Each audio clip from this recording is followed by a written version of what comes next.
بسم اللہ الرحمن الرحیم۔ السلام علیکم ورحمۃ اللہ وبرکاتہ۔ میں محمد اسامہ سرسری آپ کی خدمت میں حاضر ہوں۔ صرف و نحو آسان کورس سبق نمبر 23 ہے۔ اس سبق میں ہم انشاءاللہ غیر منصرف اور منصرف کو سمجھیں گے۔ دیکھیں، اولاً لفظ کی دو قسمیں تھیں، با معنی اور بے معنی۔ پھر با معنی لفظ کی دو قسمیں ہیں، مفرد اور مرکب۔ پھر مفرد کی 3 قسمیں ہیں، اسم، فعل اور حرف۔ ٹھیک ہے۔ پھر اسم کی 2 قسمیں ہیں، متمکن اور غیر متمکن۔ پھر اسم متمکن کی 16 قسمیں ہیں، جن میں سے 5 آسان ترین تھی، الو، اثنانی، اثنتانی، کلا، کلتا، اسماء 6 مکبرہ مضاف، 20 سے 90 تک۔ آسان اقسام: مفرد منصرف، قائم مقام صحیح، تثنیہ، جمع مؤنث سالم، جمع مذکر سالم، کتابی، مسلمیہ، اسم منقوص، اسم مقصور۔ اور مشکل اقسام 3 تھی، مفرد منصرف صحیح، جمع مکسر منصرف اور غیر منصرف۔ تو یہ اسم متمکن کی کل 16 قسمیں ہیں، جن میں سے آسان ترین اور آسان اقسام کی تفصیلات ہم پچھلے سبق میں تفصیل کے ساتھ پڑھ چکے ہیں۔ اب اس سبق میں ہم منصرف اور غیر منصرف کو سمجھیں گے، تاکہ مشکل اقسام کی تینوں قسمیں، مفرد منصرف صحیح، جمع مکسر منصرف اور غیر منصرف، ہمارے سامنے واضح ہو جائیں اور ہمیں یہ پتہ چل جائے کہ کون سا لفظ منصرف ہے، کون سا غیر منصرف ہے۔ ٹھیک ہے نا؟ تو اس میں بھی اصل جو ہم سمجھیں گے وہ غیر منصرف کو سمجھیں گے۔ جب غیر منصرف ہمیں سمجھ میں آ جائے گا تو جو لفظ غیر منصرف نہیں ہوگا وہ منصرف ہوگا۔ پھر اگر وہ واحد ہو یعنی مفرد ہو تو وہ مفرد منصرف صحیح، اور اگر جمع ہو تو جمع مکسر منصرف ہو جائے گا۔ ٹھیک ہے۔ اب یہ سمجھیں کہ کون سا لفظ غیر منصرف ہوتا ہے اور کون سا نہیں ہوتا۔ تو 9 چیزیں ایسی ہیں جن کو اسباب 9 اور اسباب منع صرف کہا جاتا ہے، یعنی 9 اسباب۔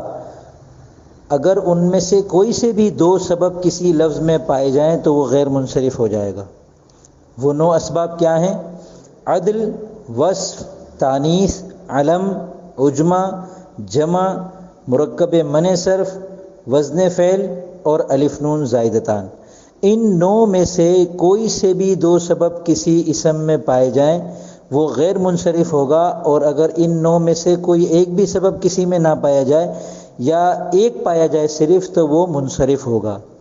البتہ تانیث کے اندر الف ممدودہ اور الف مقصورہ، اور اسی طرح جمع کا جو وزن ہے اس میں، جس کی تشریح بھی کروں گا میں، تو یہ 2 سبب ایسے ہیں جو اکیلے 2 کے قائم مقام کہلاتے ہیں۔ اگر ان 2 میں سے کوئی اکیلا بھی کسی اسم میں پایا جائے، جیسے الف مقصورہ ہے کبرا اور الف ممدودہ ہے کبریاء، تو اگر کسی اسم کے آخر میں صرف الف مقصورہ ہے تو وہ غیر منصرف ہوگا۔ یہ ایک سبب 2 کے قائم مقام ہے۔ کسی اسم کے آخر میں الف ممدودہ ہے جیسے کبریاء، تو وہ بھی غیر منصرف ہوگا، ہمیں مزید کوئی سبب دیکھنے کی ضرورت نہیں ہوگی۔ اسی طرح جمع کا وزن ہے فعالل اور فعالیل، تو مساجد فعالل کے وزن پر ہے، لہذا مساجد غیر منصرف ہے۔ اس کے غیر منصرف ہونے کے لیے اس کا جمع کا یہ والا وزن ہونا کافی ہے اور کسی سبب کی ضرورت نہیں ہے۔ اب میں مختصراً ان 9 اسباب کی تشریح آپ کے سامنے رکھتا ہوں۔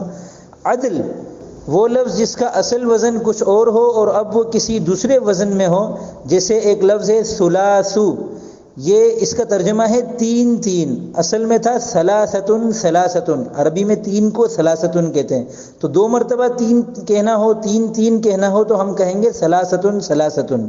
لیکن ثلاثتن ثلاثتن جو لفظ تھے، یہ یہاں سے انہوں نے اعراض کیا، اصل وزن کو چھوڑا، دوسرا وزن اختیار کیا ثلاث، تو اب یہ گویا اس کے اندر عدل آ گیا۔ ٹھیک ہے۔ عدل کے 6 اوزان ہیں۔ مفعل جیسے مثلث، اس کا ترجمہ بھی 3 ہے۔ فعل جیسے عمر، ظفر، اخر۔ فعال جیسے ثلاث، رباع، خماس۔ فعال جیسے قطام، یہ ایک عورت کا نام ہے۔ فعل جیسے امس، کل رات۔ فعل جیسے سحر، آج صبح۔ تو یہ 6 وزن ہیں عدل کے، یعنی کسی اسم میں اگر آپ کو یہ دیکھنا ہو کہ عدل اس میں ہے یا نہیں ہے، تو ایک تو ہمیں معنوی طور پر یہ دیکھنا چاہیے کہ اس نے کس اصل اس کا جو ترجمہ ہے تو اس کو کیا لفظ ہونا چاہیے تھا اور اس سے اس نے کون سا لفظ اختیار کر لیا، ٹھیک ہے۔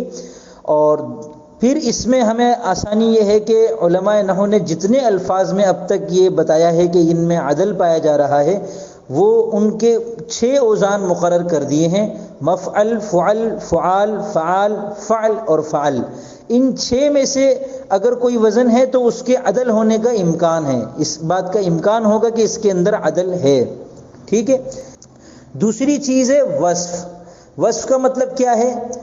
کسی چیز کی صفت ہونا۔ دیکھیں ہر چیز کا ایک تو ذات کا نام ہوتا ہے، جیسے دیوار ہے تو یہ اس کا نام ہے، اس کو عربی میں کہتے ہیں جدارن، یہ وصف نہیں ہے۔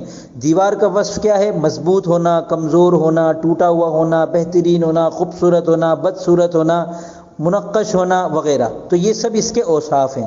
کسی لفظ کے اندر وصفیت والا معنی پایا جا رہا ہو تو یہ غیر منصرف کے 9 اسباب میں سے ایک سبب ہے۔ تیسری چیز ہے تانیث۔ تانیث کا ہم نے پڑھ لیا کہ اس کی 4 علامتیں ہیں۔ آخر میں گول تا ہو، ٹھیک ہے، جیسے اسامۃ، فاطمۃ، اور یا آخر میں گول تا نہ ہو مگر وہ تانیث معنوی ہو، تقدیری ہو۔ ہم نے عربوں سے کچھ الفاظ کو سن لیا کہ وہ ان کو مؤنث استعمال کرتے ہیں۔ اور تیسری چیز ہے الف مقصورہ، جیسے کبرا، آخر میں الف ہو یا کھڑا زبر ہو یا کے اوپر، تو اس کو الف مقصورہ کہتے ہیں۔ یا آخر میں الف ممدودہ ہو جیسے کبریاء، ٹھیک ہے۔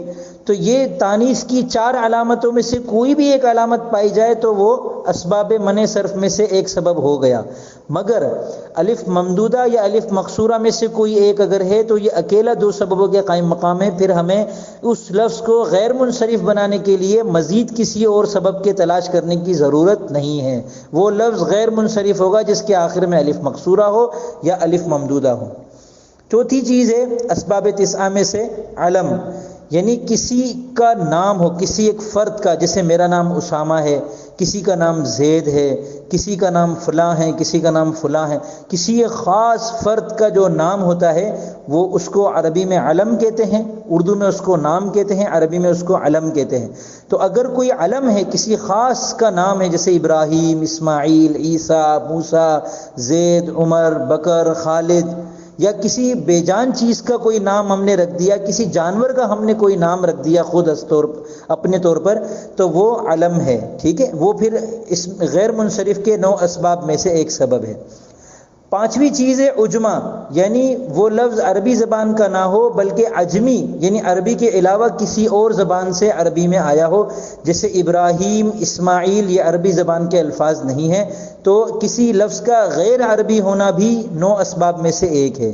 6ٹھی چیز ہے جمع، اس کو جمع منتہی الجموع بھی کہتے ہیں، یعنی منتہی الجموع یعنی وہ جمع جس کی انتہا ہو گئی، جس میں مزید کوئی جمع نہیں آتی، یعنی وہ جمع کہ جس کے بعد لفظ کی مزید جمع نہ آتی ہو۔ جیسے ایک کتے کو عربی میں کلب کہتے ہیں، ایک گلی میں کتوں کی ٹولی ہو تو انہیں اکلب کہتے ہیں، کئی سارے کتوں کی ایک ٹولی، اور اگر 3 ٹولیاں ہوں تو انہیں اکالیب کہا جائے گا۔ ایک ہی گلی میں کتوں کی 3 ٹولیاں ہیں، 3 کتے یہاں ہیں، 4 کتے وہاں ہیں، 5 کتے ادھر کونے پہ کھڑے ہوئے ہیں، تو ان سب کو عربی میں اکالیب کہتے ہیں۔ یہ اکلب کی بھی جمع ہو گئی، مگر اکالیب پر آ کر جمع بند ہو گئی، ختم، اب اس کا مزید کوئی جمع نہیں آتی۔ مثلا اگر شہر کی کئی ساری گلیوں میں 3-3 4-4 ٹولیاں کتوں کی ہوں تو ان سب کو بھی ہم لفظ اکالیب کے ذریعے سے ہی کہیں گے، ان سب کے لیے بھی ہم اکالیب لفظ ہی استعمال کریں گے۔ گویا اکالیب پر آ کر کلب کی جمع منتہی ہو گئی، تو یہ جمع منتہی الجموع ہے۔ اسی طرح کہنا، بات، اس کو عربی میں کہتے ہیں قول، اس کی جمع ہے اقوال، اور اقوال کی جمع ہے اقاویل، یعنی کئی سارے اقوال، کئی سارے اقوالوں کے، یعنی بے شمار اقوال، ٹھیک ہے۔ تو اب اقاویل کے بعد مزید کوئی جمع نہیں آتی، تو اقاویل جمع منتہی الجموع ہے۔ یہ بھی اکیلا غیر منصرف ہونے کے لیے کافی ہوتا ہے، مزید کسی سبب کی ضرورت نہیں ہوتی۔ اور اس کو پہچاننے کا طریقہ کیا ہے؟ بہت آسان، کہ اس کے صرف 2 وزن مقرر ہے، مفاعل اور مفاعیل، یا فعالل اور فعالیل، یا فواعل اور فواعل، جس سے بھی ہم کہہ لیں، اس کے وزن کو ہم جس سے بھی پہچاننے کی کوشش کریں تو اس کا پہلا وزن ہے مفاعل، یعنی پہلے حرف پہ زبر ہو، دوسرے حرف پہ زبر ہو، تیسرا حرف الف ہو، چوتھے حرف کے نیچے زیر ہو، اور پانچواں حرف اس کے بعد ایک اور ہو جس پر عامل کے اعتبار سے کبھی زبر آئے گا، کبھی زیر، کبھی پیش، جیسے مساجد۔ اور اسی طرح دوسرا وزن ہے مفاعیل۔ اس کا کیا مطلب ہے کہ پہلے حرف پہ زبر ہو، دوسرے حرف پہ زبر ہو، تیسرا حرف الف ہو، چوتھے حرف کے نیچے زیر ہو، پانچواں حرف یا ساکن ہو، اور چھٹے حرف کے اوپر زبر زیر پیش عامل کے بدلنے سے آتا رہے گا۔ تو یہ آسان ہے انتہائی۔ جو لفظ مفاعل اور مفاعیل کے وزن پر ہے ہم آنکھ بند کر کے اس کو غیر منصرف کہہ سکتے ہیں، کیونکہ وہ جمع منتہی الجموع ہے جو اکیلا دو سبب کے قائم مقام ہے، اور مزید کسی سبب کو غیر منصرف بنانے کے لیے دیکھنے کی ضرورت نہیں پڑتی۔ ساتواں سبب ہے مرکب منع صرف۔ یہ بھی بہت آسان ہے۔ اس سے مراد یہ ہے کہ دو الگ الگ اسموں کو جوڑ کر کسی کا نام رکھ دیا جائے، جیسے ایک لفظ ہے بعل اور ایک ہے بک، ان دونوں کو جوڑ کر ایک بندے کا نام رکھ دیا بعل بک، تو یہ پورا ایک نام ہو گیا۔ اردو میں اس کی بے شمار مثالیں ہیں، جیسے میرا نام ہے محمد اسامہ سرسری، تو محمد الگ لفظ ہے، اسامہ الگ لفظ ہے، سرسری الگ لفظ ہے، تینوں کو ملا کر ہم نے ایک نام رکھ دیا محمد اسامہ سرسری، یا اسامہ سرسری، یا صرف محمد اسامہ۔ تو یہ مرکب منع صرف جو ہوتا ہے، ایک سے زیادہ اسما کو جوڑ کر کسی کا نام رکھ دیا جاتا ہے، تو وہ بھی کسی لفظ کے غیر منصرف ہونے کے لیے جو 9 اسباب ہیں ان میں سے گویا ایک سبب اس کے اندر آ گیا۔ اب ہمیں یہ دیکھنا ہے کہ اگر اس کے علاوہ ایک اور سبب بھی ہے تو وہ پھر غیر منصرف ہو جائے گا۔ مثلا دوسرا سبب علم ہے، بھئی کسی کا نام رکھ دیا اگر، تو وہ اس کی تعریف میں یہ شامل ہو گیا نا کہ وہ نام رکھ دیا جائے کسی کا، تو دوسرا سبب نام ہو گیا، علم ہو گیا، اور پہلا سبب مرکب منع صرف ہو گیا، تو وہ لفظ غیر منصرف ہو جاتا ہے۔ اسی وجہ سے اس مرکب کا نام مرکب منع صرف رکھا ہے۔ منع صرف کا مطلب ہی غیر منصرف ہے۔ 8واں سبب 9 اسباب میں سے وزن فعل ہے۔ جو اسم کسی فعل کے وزن پر ہو تو اس کی 2 ہی صورتیں ہیں، یا تو وہ فعل ہی کا وزن ہوگا اور اس وزن پر کوئی اسم نہیں آتا ہوگا، جیسے خلق، فعل مجہول ہے جس کا ترجمہ ہے وہ پیدا کیا گیا، اس وزن کا پوری عربی زبان میں کوئی اسم موجود نہیں ہے، اور اگر یہ لفظ کسی انسان کا نام رکھ دیا جائے تو علم ہو جائے گا، علم اور وزن فعل کے جمع ہونے کی وجہ سے یہ غیر منصرف ہو جائے گا۔ دوسری صورت یہ ہے کہ وہ وزن افعال میں بھی پایا جاتا ہو، اسماء میں بھی پایا جاتا ہو، جیسے احمد، یہ وزن فعل ہے، اسم، اور یہ وزن فعل اور اسم دونوں میں پایا جاتا ہے، تو اس صورت میں وہ اسم غیر منصرف تبھی ہوگا جب اس کے شروع میں 4 میں سے کوئی ایک حرف ہو، حمزہ ہو، تا ہو، نون ہو یا یا ہو، ان میں سے کوئی حرف ہوگا تو وہ غیر منصرف ہوگا، ورنہ وہ منصرف ہوگا، جیسے اکبر، تغلب، یزید۔ ٹھیک ہے، تو اس کے لیے ہمیں علم الصرف میں بھی مہارت ہونی ضروری ہے تاکہ ہمیں پتہ چل جائے کہ یہ فعل کا وزن ہے۔ 9ویں چیز یعنی اسباب 9 میں سے آخری سبب ہے الف نون زائدتان، یا اس کو ہم آسان اردو میں کہتے ہیں الف نون زائد۔ الف کا مطلب بھی سب کو پتہ ہے، نون کا مطلب بھی سب کو پتہ ہے، زائد کا مطلب یہ ہے کہ کسی بھی لفظ کے آخر میں الف اور نون زائد آ رہے ہوں، اس لفظ کے حروف اصلیہ میں سے نہ ہوں۔ عربی زبان میں ہر لفظ کے 3 یا 4 حروف اصلی ہوتے ہیں، باقی سب زائد ہوتے ہیں۔ اسامہ میں 3 حروف اصلی ہیں، الف، سین اور میم۔ عمر میں تینوں اصلی ہیں، عین، میم اور را۔ کتاب میں 3 حروف اصلی ہیں، کاف، تا اور با۔